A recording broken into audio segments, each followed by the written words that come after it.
The people who are actually building wealth in 2026 are doing something with their money that your parents and grandparents probably did, but that most of us stopped doing. Some of these habits might seem strange to you now because almost nobody does them anymore. This isn't about an investing trick or some secret method. These are simple, almost forgotten customs that most people wrote off as outdated, while the ones who are actually getting ahead quietly brought them back. After studying financial behavior for several years, I narrowed it down to 15 exact habits. Some of these are going to sting a little because you probably dropped habit number 1 without even noticing.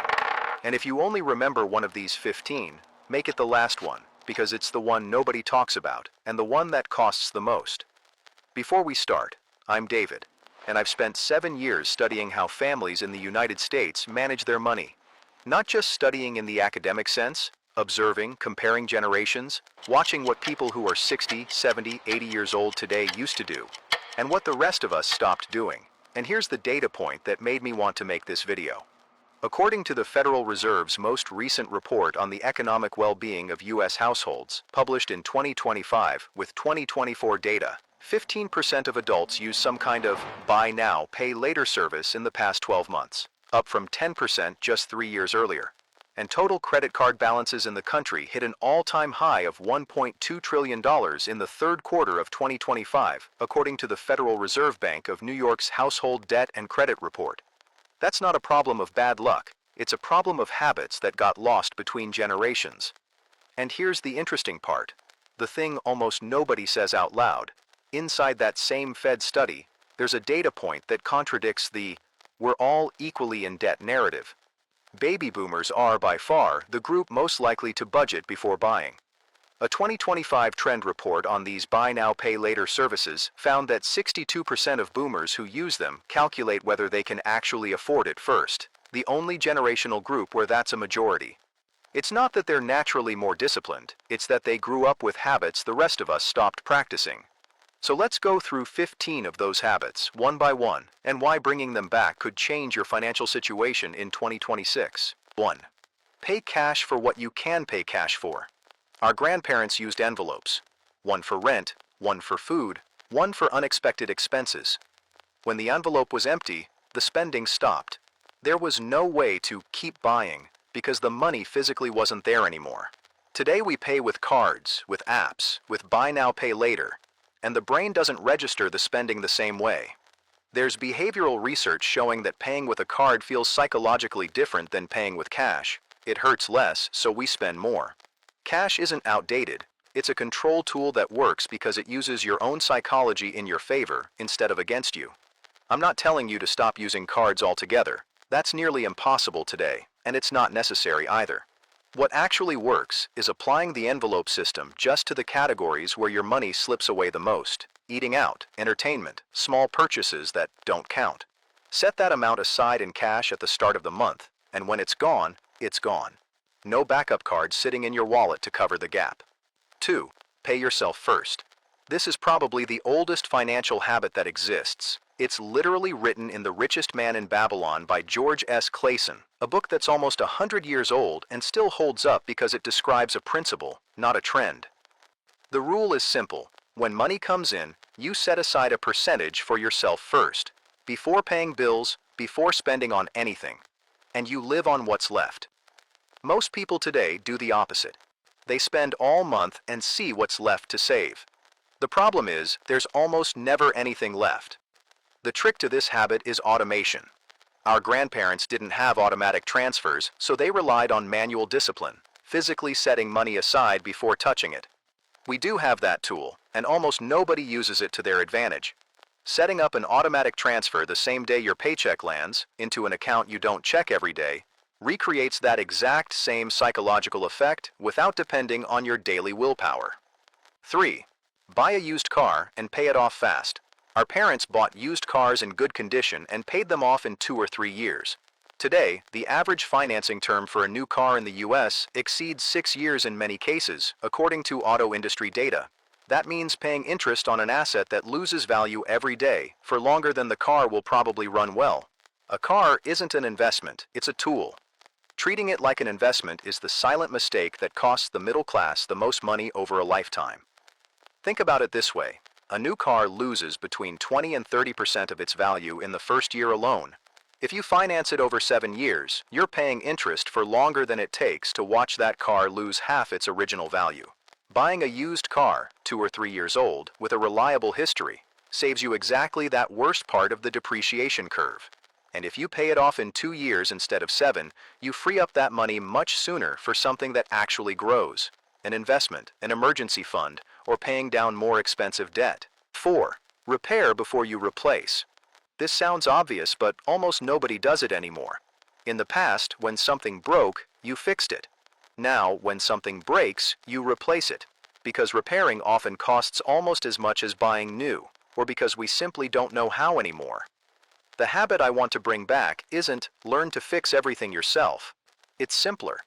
Before you buy something new, ask yourself if this actually stopped working, or if it just stopped exciting you. Here's a practical rule I use myself. If repairing something costs less than half of what replacing it would cost, I repair it. Appliances, furniture, clothes, even electronics. Most of the time there's a local technician who can fix it for a fraction of the price of buying new. The problem isn't that repairing is more expensive. The problem is that replacing is easier, and we confuse easier with better decision. 5. Cook at home most days. I'm not going to give you an exact figure for how much the average family spends eating out, because it varies a lot by city and income. But I can tell you something I noticed over and over studying spending patterns. Families who consistently build wealth almost always cook at home 5 to 6 days a week and save eating out for specific occasions, not as a daily routine. This isn't about depriving yourself. It's about the fact that eating out every day became normal, and normal isn't always what builds wealth. There's something else behind this habit that almost nobody mentions. Cooking at home doesn't just save money directly, it also cuts down on impulsive delivery orders, which usually come with service fees, tips, and prices marked up from the restaurant's actual menu. Planning the week's meals with a single shopping trip, the way our grandmothers used to do it on Sundays, eliminates those last-minute decisions, which are exactly the most expensive ones. 6. Avoid consumer debt for everyday expenses. Here's the data point I mentioned at the start. Use of buy now pay later services grew from 10% in 2021 to 15% in 2024, according to the Federal Reserve. And more than half of the people who use it said it was the only way they could afford that purchase, not out of convenience, but out of necessity. Our grandparents avoided consumer debt almost by instinct, not because they had more moral discipline, but because access to credit was more limited, and the financial culture of the time treated debt as something serious, not just another checkout button. There's a simple question that can bring that instinct back.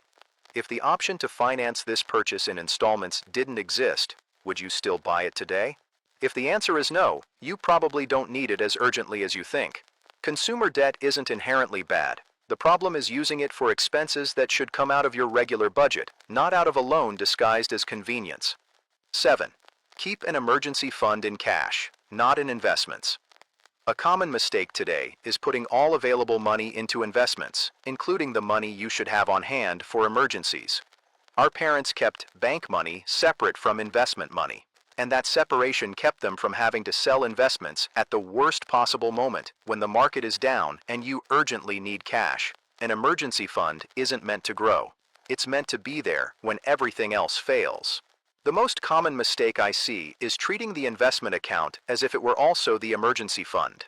When the unexpected happens, and it always does, you end up selling investments at the worst possible time, often at a loss, just to cover an expense that a separate fund would have handled without touching a single dollar of what you invested. The classic recommendation of keeping 3 to 6 months of basic expenses in a separate liquid account still holds up, precisely because it solves this problem at the root. 8. Live below what the bank approves you for.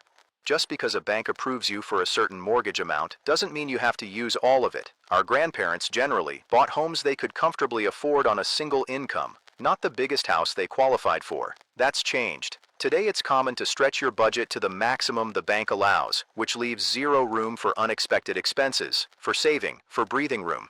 The bank calculates how much you can pay based on your current income, not on your peace of mind. Not on whether you're planning to have kids, not on whether your income could drop at some point. A rule I keep recommending is simple. Try to keep your total housing payment, mortgage, insurance, and taxes combined, under 25 to 30% of your net income. even if the bank approves you for much more than that. That gap is exactly the margin our grandparents had to save while paying for their house. 9. Shop with a list, not on impulse. Going to the grocery store or a shop with a written list, not a mental one, a written one, is a habit that's practically disappeared. And it's not a small detail. Impulse purchases typically account for 15 to 20% of total spending on a typical shopping trip, according to various consumer behavior studies. The list isn't about restriction. It's about deciding what to buy at home, with a clear head, instead of deciding it in the store aisle, under the influence of marketing. Stores are designed, literally designed, with behavioral research behind it, to get you to buy more than you planned. Product placement, the music, even the order of the aisles, all of it pushes toward impulse buying. A written list is, at its core, a defense against a system built specifically to beat your willpower at the moment of purchase. 10. Save for big purchases instead of financing them. Vacations, furniture, appliances. Our grandparents saved for these for months before buying. Today we finance almost everything, including things that 30 years ago were considered small expenses people paid for in cash. Saving for something before buying it does two things. It gives you time to decide if you really want it, and it saves you the interest you'd pay if you financed it. There's an added benefit almost nobody mentions. When you save for something over several months, the desire to buy it gets tested by time. A lot of the time, what excited you 3 months ago doesn't excite you the same way anymore, and that money ends up going towards something more important. Financing immediately removes that natural filter that used to protect families from buying things that, deep down, they didn't need as badly as they thought. 11. Build tenure at one workplace. I'm not saying switching jobs is a bad thing. Sometimes it's the best financial decision you can make, but our grandparents, by staying longer at the same job, built up benefits, pensions, and stability that are much harder to come by today, precisely because we switch jobs more often chasing the next higher paycheck. The habit worth bringing back here isn't stay at the same place forever. It's evaluating the whole package, not just the salary, before deciding to move. A 10% raise at a new job can sound appealing, but if it means losing your employer's retirement matching contribution, or the years you'd already put in toward a pension, the real math can look very different than it does on paper. Our grandparents, by staying longer, weren't less ambitious. They were simply weighing the full value of a job, not just the number on the paycheck. 12.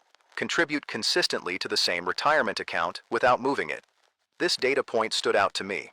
According to an analysis by the Center for Retirement Research at Boston College, based on the Federal Reserve's Survey of Consumer Finances, the average combined 401k and IRA balance among households nearing retirement age rose from $144,000 to $204,000 between 2019 and 2022.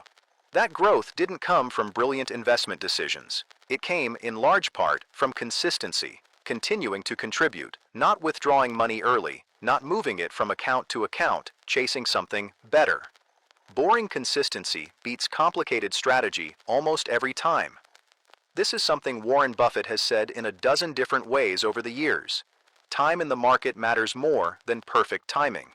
Think about it in simple terms. Contributing a fixed amount every month, regardless of whether the market goes up or down that week, is exactly what a lot of past generations of workers did without even realizing it, through their automatic pension plans. They weren't trying to time the market. They just kept contributing, year after year, and let time do the heavy lifting. 13. Teach kids about money early with real examples. In the past, kids watched their parents count out rent money, save in a jar, decide what to buy and what not to buy.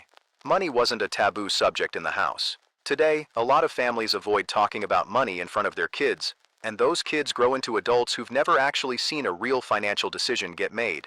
This isn't about giving formal finance lessons. It's about letting kids see the process, even in small doses. Thomas Stanley, in The Millionaire Next Door, describes something very similar to this.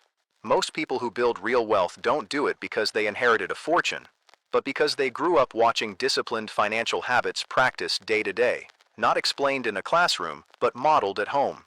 A kid who watches their parents choose between two purchases based on price and need, instead of impulse, absorbs that logic without anyone having to explain it in words. 14. Review your accounts and spending in writing every week. Before banking apps existed, reviewing your money meant sitting down with paper, a pencil, and the week's receipts. That process, slow as it was, forced you to pay attention. Today, money moves so fast and so invisibly that a lot of people don't actually know how much they spent last week, even though they could technically check it in an app. Reviewing your money in writing, even just 10 minutes a week, is still one of the most effective ways to maintain real control, not just the illusion of control an app gives you. It doesn't have to be complicated. A notebook, a simple spreadsheet, or even a note on your phone where you manually log every big expense of the week is enough. What matters isn't the tool, it's the act of stopping, looking at the numbers, and consciously taking ownership of what you spent instead of letting the money move on autopilot with nobody paying attention. 15. Save before spending on what looks good. And this is the last one, the one that hits hardest, like I told you at the start. Our grandparents prioritized what was functional over what looked good to other people. They bought what they needed, and only afterward, if there was anything left, did they buy what they wanted for enjoyment or status. Today, we live surrounded by constant pressure, social media, comparison, the feeling that everyone around us has more, that flips that order. We spend first on what looks good, and save, if anything, with what's left over. And there's almost never anything left over, because what looks good always finds a way to cost a little more than you planned. Morgan Housel explains this well in Same as Ever. The wealth you can see, the wealth that's shown off, is almost never the wealth that actually accumulates. The people who truly have money tend to be the ones who show it the least, precisely because they prioritized function over image for years, while others prioritize the image. This habit, more than any of the other 14, is a decision about identity. Would you rather look rich now or be rich later? I'll be honest with you. For a while, I fell into this too, financing things I could have perfectly well saved up for, just because the monthly payment felt small. And what I learned studying these patterns generation after generation is that none of these 15 habits require earning more money. They require deciding differently with the money you already have. That's the part that took me the longest to understand, and the one that changed how I manage my own finances the fastest. To make this feel real, let's think about two people with the same income. Daniel earns $70,000 a year. He carries credit card balances, finances his car over 7 years, uses buy now pay later for purchases he used to pay for in cash, and doesn't have an emergency fund separate from his investments. At 50, he's still working out of necessity, not choice, and any unexpected expense, a repair, a medical emergency, forces him into debt all over again. Alex earns the same salary, $70,000 a year, but he pays his variable expenses in cash, contributed consistently to his retirement account without touching it for 15 years, bought a used car he paid off in 2 years, and keeps an emergency fund separate from his investments. At 50, Alex has the option to keep working because he wants to, not because he has to, and an unexpected expense doesn't knock him off balance because he already has the cushion to absorb it. The difference between Daniel and Alex wasn't their income. It was which of these 15 habits they practiced and which ones they let slip without realizing it. None of these 15 habits are complicated. None of them require a finance degree or some special investment. They're literally things our own parents and grandparents did without thinking twice, and that we, at some point, decided weren't necessary anymore. If you related to any of these, or if you already know which of the 15 you're going to start bringing back this week, tell me in the comments.